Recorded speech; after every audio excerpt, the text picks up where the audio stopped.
Okay, so people ask me sometimes, what's the big deal right now with like exotic metals? Like, you see like the deal with Ukraine, you see like Afghanistan, they talk about like exotic metals. Pretty sure in places like Venezuela and Brazil and pretty much all South America, right? There's just a lot of places, even Greenland. Everyone's talking about these exotic metals, right? So we're going to get into what the value of these exotic metals actually are. So for one, exotic metals can help you stabilize your currency. It can help you like peg a currency. Now the US dollar is a little complicated because it isn't technically by contract pegged to the currency, but I can assure you that when it comes to paying off debts, it could be a major thing.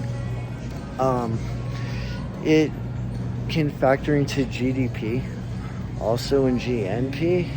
Like you go to the CIA World Factbook, for example, and one of the first things you're gonna see, what kind of mineral deposits is in that country. That's fine. How much oil is in there, stuff like that. It's because you can use that to estimate, like, basically if something's going to be good at gross national product and gross domestic product. And that kind of works in that way. Another thing too is, it goes into electronics. And if you can get yourself a monopoly on like extracting and processing and refining exotic metals, you're going to be able to sell that, especially if you can have the comparative advantage and sell that at the lowest price possible. You're essentially going to have a monopoly, and you kind of want that as we move more into the information age, where computers are becoming just everyone has computers, tablets, and all that stuff. And that is two reasons right there. But right now, the biggest reason you're probably going to see moving forward within like the next 5 to 6 years is you're going to start seeing currencies become like unsolvable. Like, what's that word? Insoluble or something?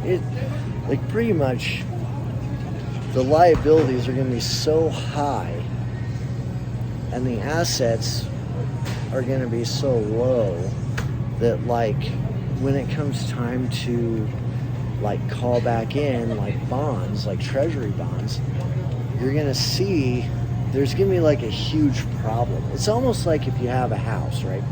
You buy a house, say you have a note on that house, right? Like a loan. And if your house gets wiped out by a tornado and you don't have insurance, you still are on the hook for that loan, right? But you have no house, because normally the bank would come and, foreclose or repossess your house, car, whatever, to get back their investment, essentially. And it's kind of similar with national economies. It can be quite kind of scary. So one thing that you can do is you can say, okay, well, I have X amount of gold here, I have X amount of oil here, I have X amount of rare earth metals here that can actually cover the bond going bad, right? These treasury bonds going bad. You can do that. And that is why you see, that's probably going to be one of the reasons why you're going to see a huge push for rare earth metals.